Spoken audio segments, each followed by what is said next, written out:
Right, hello and welcome to today's course. So what I'm going to give to you now is just the materials that you need for our course today. So this is an activity workbook, so it has quite a few pictures and different activities in there for you to follow along. And this one here is the exact same as what I have. Okay, and if any time you feel I'm going too fast or anything like that, just let me know. Now this is your record of attendance. What I need you to do is just sign on to your name there for me. Right. So my name's Heather, so just sign on. Right, so what I want you to do is just to sign on the record of attendance, so just on this line here for me. I will fill out the rest, all I need you to do is put your name in there. So my name's Heather and I will be taking your training for today. So the unit that we will cover is Participate in Safe Work Practices. SITXWHS005. What I would like to do, just to get you a little bit more comfortable, is just an introduction, possibly just what you work in, or where you work, what you do for work, a little bit about yourself, please. My name is Carrie Beale. I'm employed as a team leader for domestic cleaning services. Yep. I've been there for like 3.5 years. I came on this course to upskill myself, and I need to with all the changes every year, so I just want to keep on top of it. I just want to let you know that I have dyslexia, but it's not diagnosed. Okay, no, that's okay. So that'd be quite good for me to work with. So reason being is I have made this presentation with a lot of pictures, and instead of you interacting with me quite a bit, what I'll do is just break down the different sections. And if any time throughout this presentation you don't understand what I'm talking about, or if I'm too fast for you, just let me know. Just put your hand up and then we'll go from there. Also, if you're wanting to, you can pull your phone out and use spell check on there. Oh, cool. You can also use screen reader or maybe chat, GPT, or anything to be able to follow along with me. So if at any point, you're more than welcome to use your device. Okay, cool. Thank you. Just to make you feel a bit more comfortable and to allow you to have the most out of this presentation as you can. Carrie, was it? Yeah, thank you. Right, Carrie, so we're going to start our presentation now.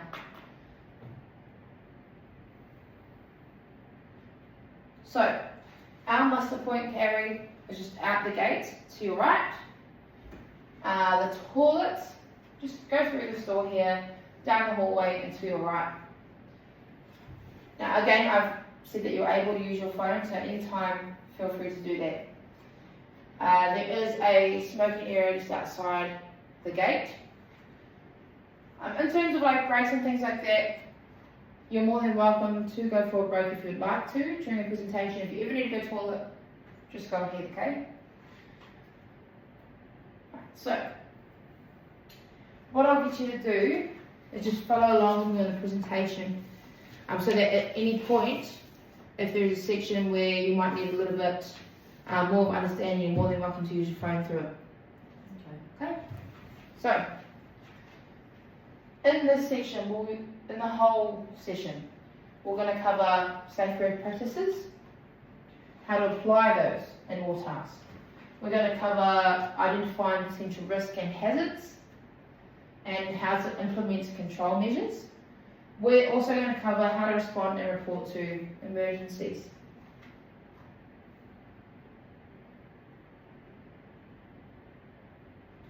So I know there's quite a bit on the board, but I'll just talk through it so that you've got a bit more of an understanding. So this is an introduction to WHS legislation. So workers must follow, so you've got to follow current workplace health and safety laws. And they do vary from state to state or territory. So you must be aware of the relevant laws and regulatory authorities in your jurisdiction, so in your state or territory. So you'll notice over here, if you can't see it, just follow along with the presentation, Kerry. You got to follow along with it. So you'll see in this section here, Kerry, how these states here are highlighted. Right, so work health and safety legislation is currently implemented in the highlighted states. So in those states, and you'll notice that Victoria is dark blue. So the reason for that is because they have their own Occupational Health and Safety Act they follow, but that's 2004. So that is the reason why that part is not highlighted orange like the rest of the states here. So then we go to the next section down, so that page there. So legal rights and responsibilities. So this is just about our rights and responsibilities. So as employers and employees, they have legal rights and responsibilities in relation to the workplace and safety. In relation to workplace health and safety. So rights, what are rights? So they're things that should be provided for you. And then responsibilities are things that you do. So what you're responsible for. So in your role, Kerry, what are you responsible for? So you said you're a team leader? Yeah. Making sure that all my team have got the right equipment, whether it's PPE or right resources, and as in chemicals, things like that they'll need for their jobs. Yeah, so essentially you're responsible for making sure that your team that you have under you are prepared for the task they have to do. So this next video is just essentially about work health and safety, and we do have a couple in there. So this is the introduction to work health and safety. If at or through this you have any problems, let me know. I can pause it for you if you'd like throughout the video. Otherwise, you're more than welcome to use your mobile phone to be able to break it down a little bit. Healthy and safe workplaces are everybody's business, which is why when it comes to health and safety, it's important that our laws reflect today's modern workplaces. We now have a greater variety of work types than we've had in the past, including freelancers, labour hire, gig economy workers, contractors and subcontractors, and of course, the classic worker and employer relationship we've always known. A lot of businesses operate across multiple states, and managing health and safety under different laws can be challenging. On the 31st of March 2022, most Western Australian workplaces came under a single Work Health and Safety Act that reflects our modern working conditions and is more consistent with work health and safety laws across Australia. In this video, we'll give you a brief introduction to Western Australia's WHS laws.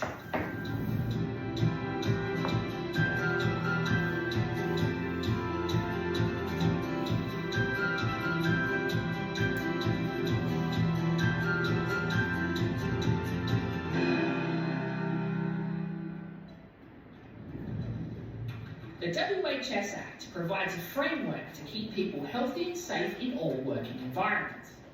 This includes providing a healthy and safe environment for workers, as well as anyone else who may interact with the workplace, such as visitors, customers, and the general public.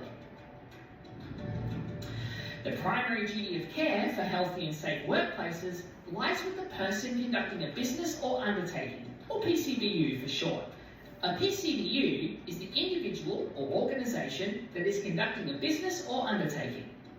This can be done alone or with others, for profit or not for profit. PCBUs have an overarching duty of care to do what is reasonably practicable to ensure health and safety in the workplace. This duty of care placed on a PCBU means they have multiple WHS responsibilities. These responsibilities include providing and maintaining a healthy and safe environment and safe systems of work, ensuring workers are properly trained, acting upon incidents, reviewing control measures, and anything else that can be reasonably done to ensure workplace health and safety. In some cases, multiple PCBUs may hold a shared duty of care. A good example is in the shopping centre. In this shared working environment, the centre management, store owners, centre security company, and the contracted cleaning company all share a duty to keep workers and visitors healthy and safe. This can also be true of a non-shared workplace, such as this heavy vehicle workshop. In this case, the mechanics have been contracted to service trucks for a trucking company. This means that the PCBUs of both the contracted mechanics and the trucking company share a duty to keep the workers and the public healthy and safe. This includes when the trucks are on the road. Under the WHS Act, health and safety duties cannot be transferred. Where there are shared obligations, the PCBUs have a shared duty to keep workers and others healthy and safe. They cannot opt out of this responsibility. This means if there are multiple PCBUs who are working together, they must consult, cooperate and coordinate activities with all other PCBUs with the same WHS duties, so far as is reasonably practicable. Workers also have a duty of care for themselves and any others affected by their actions or omissions. They must comply, so far as they are reasonably able to, with any reasonable instructions given to them by the PCBU in relation to work health and safety. Similar duties also apply to other people in the workplace, such as customers and visitors. They too, so far as is reasonably practicable, must look after their own health and safety and comply with any reasonable instructions given by the PCBU in relation to health and safety in the workplace, including cooperating with policies and procedures. A volunteer organisation is a group of volunteers working together for a community purpose or purposes. The WHS Act does not apply to a volunteer organisation that consists solely of volunteers. However, if the organisation or any of the volunteers employs at least one person to carry out work for the organisation, then the WHS Act does apply. This means the organisation will have WHS duties as a PCBU and owe duties of care to its workers and volunteers. As they are considered workers under the WHS Act, they will also have WHS duties.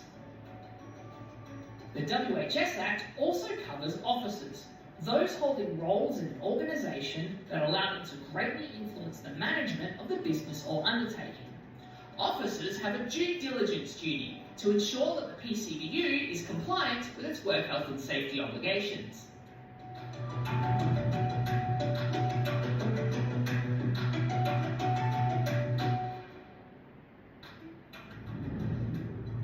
The laws provide a framework for PCBUs to ensure that the health and safety of workers and the general public is protected, so far as is reasonably practicable.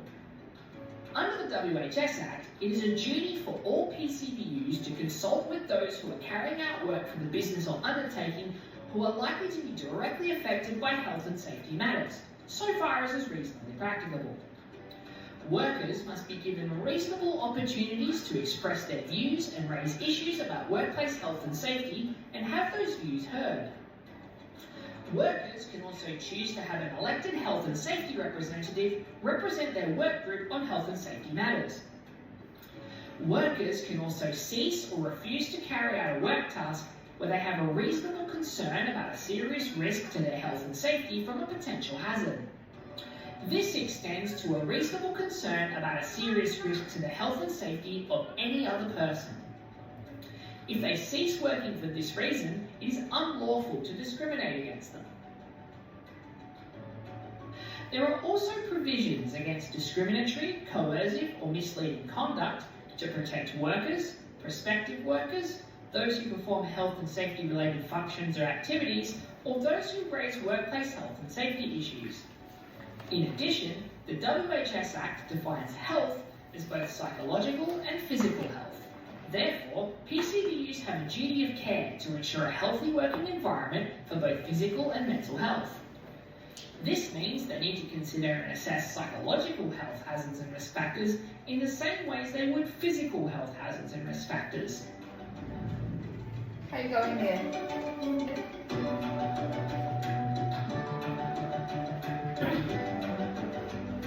This is a brief overview of some of the important aspects of Western Australia's Work Health and Safety Act. There is a range of WHS guidance on our website, including other videos in this series, so you can learn more about how you can help to keep WA's workplaces healthy and safe. Visit the WHS website at www.dmers.wa.gov.au/WHS.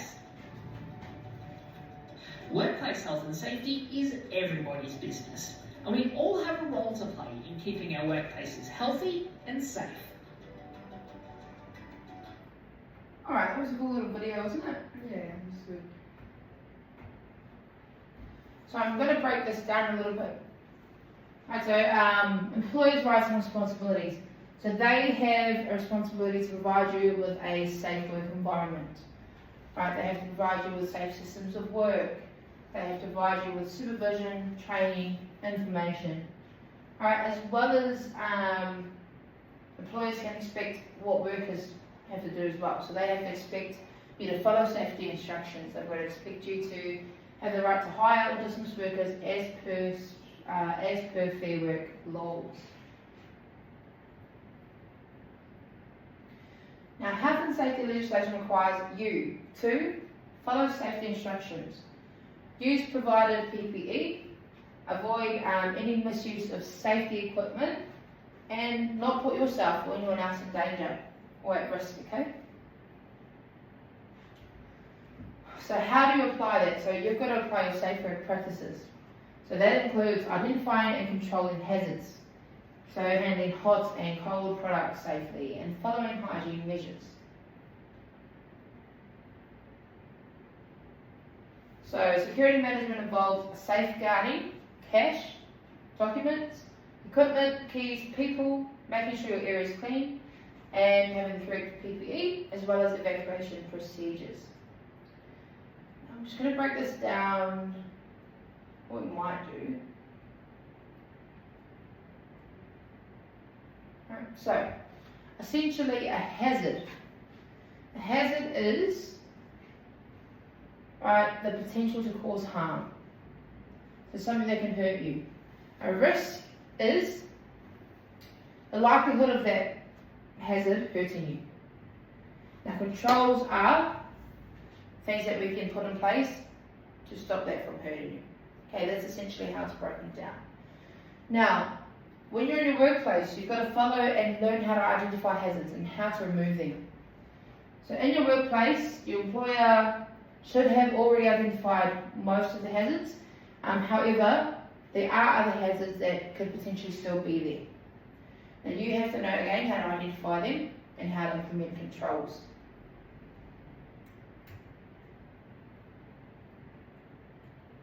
So, this is called a hierarchy of control, Carrie.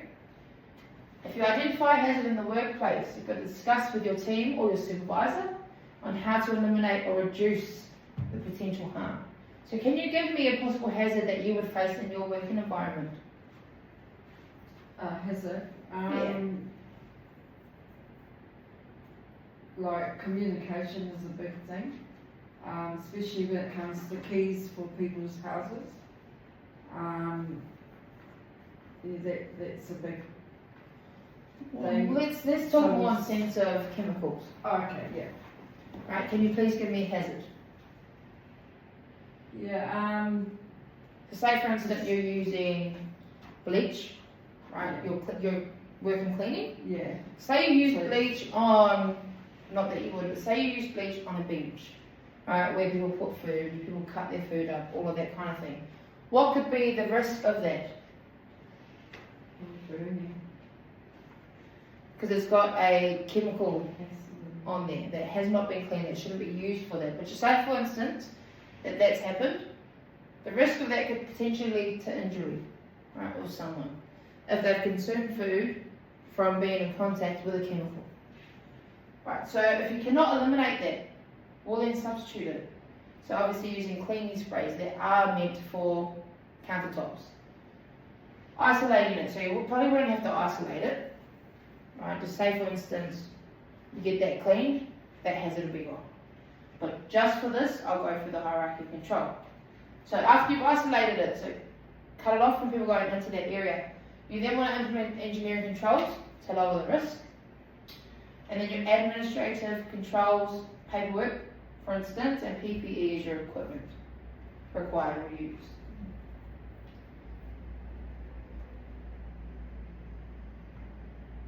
Now, what I'm going to get you to do, Carrie, is open up your activity book.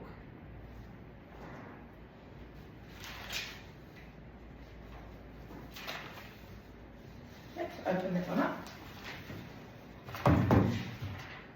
So we're going to cover these two. So common hazards you could face. So you face a lot of manual tasks, right? So all of these common hazards that we are going to, or that we're going to look at, or that we're currently looking at, could lead to possible injury or death. So you've got manual task, gravity, noise, electricity, machinery or equipment, and hazardous materials. And on the bottom of that page, you'll also see you've got extreme temperatures, Kerry, radiation, biological, and psychological. So those are the most common hazards entailed, right, in a workplace. So what I'm going to get you to do is fill out this activity form for me. I'll give you a couple of minutes to do that, and then if you wanted to, we can discuss it real quick as well. We can discuss it. Right, so fill that out for me. Yeah.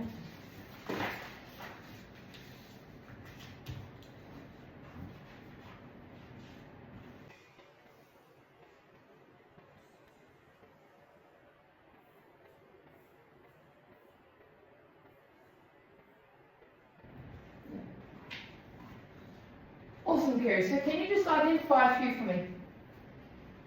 Yep. There's electrical wires hanging down on the side there. Yep. Manual handling Beautiful. on both of the guys. Yep. Yeah, and one of the men of the boxes on the floor, he's got bombs or jandals on. And yeah, again, manual handling. She doesn't look like she's in the right area because she's wearing a dress that's called on the machine. And she's also got her iPad or whatever it is. It could be another hazard. Very good. And you've And, also got your slips over here yeah. too. So that's just essentially how to identify it, and well done, Kerry. Okay, so let's go to, so these are potential risks that come out of those hazards that we spoke about earlier. So if you'd just like to flip over the page for me. Okay, so what risk can we get out of those common hazards? So there's a risk, again, of injury and death to most of these. So you'll face quite a few. Obviously gravity might be a big one for the industry that you work in, as well as manual tasks and hazardous chemicals. Do you at all work with machinery at all? Not really. What about Just electricity? Electrical could be one too. Would any of these suffice to the work environment that you work in? Possibly biological. Biological, yeah. You know, maybe possibly going to a house that's been exposed to it and not knowing that and Yeah. things like that. I mean, psychological would be a big load as well. So what I will get you to do is talk about this hazard here, or this, we'll talk about this here. So, how many hazards are there, and what controls could we have in place to reduce the risk level? So as you work in a cleaning environment, right, what are different risks that we have here? The spillage, mops being exposed, you could trip over it, there's spray cans on the table. Machinery, I don't see any PPE like Safeguarding or anything, then, hey? glasses or gloves Not or safety anything. glasses, Oh, just safeguarding. yeah. So there's no, obviously these look like they could potentially cause harm if they're exposed to someone. So maybe those could be corded off. This could obviously be cleaned up and possibly have other things in there as well. So, how to recognise an emergency. An emergency is a threat to life or health. It's also unusual behaviour, that's how you identify it. Dangerous environments you can be in. And loss of function. So that's essentially how to identify, right, or recognise an emergency. So, for this activity, have you ever been in an emergency? Where did it happen? How did you respond to it? Did you seek help from others? Right, so would you be able to answer some of those questions for me? Not all of them. You don't have to, but it's just an activity that I like to go through. No, not really, not in my workplace. That's okay. So, what I might go through is the incident report. So, how to write an incident report. So, this is a 3-minute video. I'll cut a lot of that out. Incident reports are an important tool that can help your organization improve the quality of care and workplace safety. By highlighting accidents and near misses, incident reports can point out training gaps and issues or practices that may need to change. In addition to incident reports for internal use, OSHA requires employers to log and promptly report all workplace incidents that cause the death, serious injury, or hospitalization of a worker. OSHA officers would look to make sure covered employers properly complete and store injury and illness record-keeping forms and an annual summary. You'll need to store these records for 5 years. To meet these goals, make sure your organization's incident reporting system facilitates accuracy, clarity, and completeness. Know that an incident report should be filed whenever an unexpected incident occurs, including injury or a situation that could potentially cause injury to any staff member, visitor, or patient, potential exposure to infectious or hazardous materials, a medication error or other medical error, a medical device malfunction, or damage to equipment or property. If you've witnessed an incident, you should complete your report promptly while the accident is still fresh in your mind.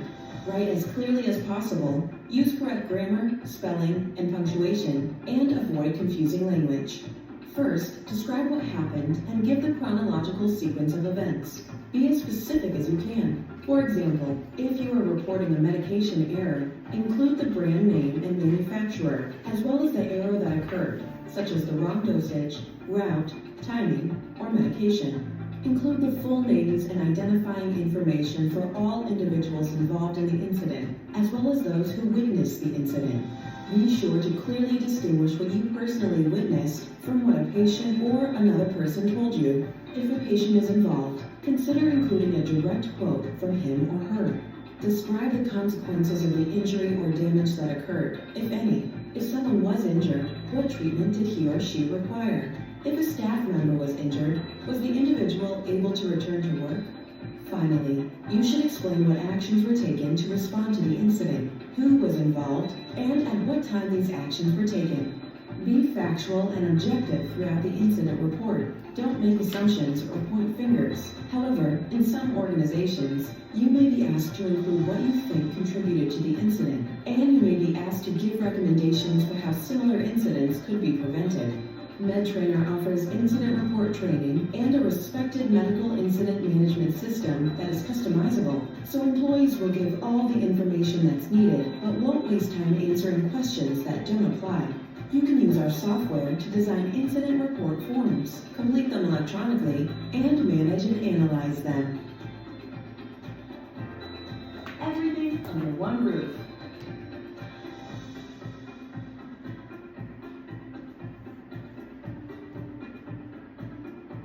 Call to Okay, so how do we think that video went? The video was too fast for me. I'd like a few more pictures, maybe. Okay, Also awesome. my understanding. No, that's okay. Thank you. Sorry about that. Yeah, that'll be definitely something for me to work on. So what we will then go on to, you're more than welcome to put that in your evaluation feedback for me, okay? Yeah. So this is your incident report. We won't do one, but we'll just talk about what's involved in it. Can you see that? Okay? I can try and enlarge it if you'd like. And we'll just enlarge this section. Alright, Yeah.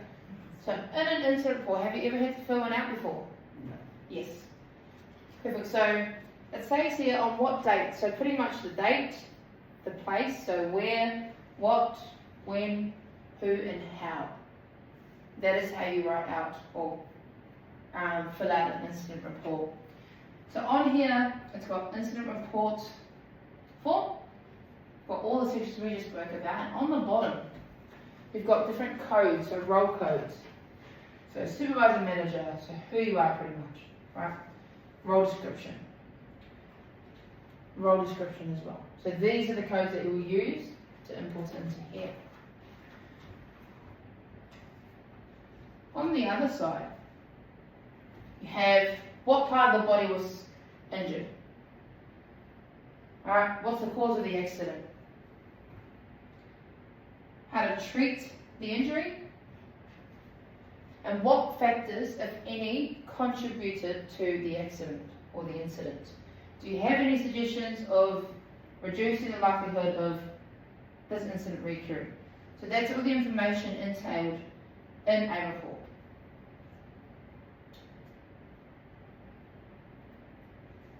So we're just going to finish off again with the work health and safety steps. So this video is called 7 Simple Steps to Manage Work Health and Safety. So at any time again, stop me if you, or ask me a question if you have any. Once this video is finished, we'll then conclude it, have a little discussion on what we've learned, and then when we've finished it, you'll have the learner evaluation form, and then you can just put what you felt from this course. So if you learned anything, what is it that I can improve on? Right? What would have made it easier for you? Those kind of things. So let's just watch this video. This short presentation will provide you with 7 simple steps to manage your work health and safety in your business. Getting started. Successful safety cultures are led from the top, where your actions and attitudes send a message to your workers that you are serious about their health and safety. Effective safety management in a workplace requires involvement from everyone to make it safe. To do this successfully, people need to understand their responsibilities and how they can meet them. Talking with your team. Effective consultation encourages greater awareness of issues and can lead to improved safety outcomes. Seeking workers' input when making decisions shows them that you take their health and safety seriously. This includes concerns about your workers' well-being, because mental health is as important as physical health. Follow up on your workers' suggestions and make improvements with a record of safety discussions. Managing hazards. Part of managing health and safety in your workplace is controlling the risks. To do this, you will need to accurately identify potential hazards. Having identified potential hazards, you'll need to first consider if they can be eliminated. If this is not possible, then consider the risks involved and put practicable measures in place to control them. Information, training, and supervising your team. Training, including workplace inductions, is one of the best ways to ensure that the people in your business are safe while at work. It provides workers with information about the potential risks associated with their work, the safety policies and procedures you have in place, as well as how to work safely and deal with emergencies. It also ensures that your workers understand their work environment, their job expectations, and employment conditions. Maintaining a safe workplace.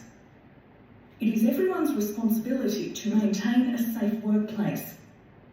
Regular communications between management and staff is crucial to keeping safety a priority. Add safety as an item to your regular meetings so staff feel comfortable bringing up any issues as they arise. Keeping records. Written records of your work health and safety activities, near misses and incidents are important for your business.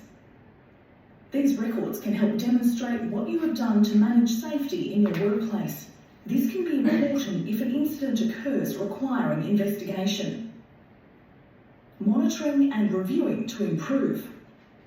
Managing and improving health and safety needs to be ongoing. Safety processes and operation evolve with time, and workers and equipment can come and go, changing the risks in your workplace.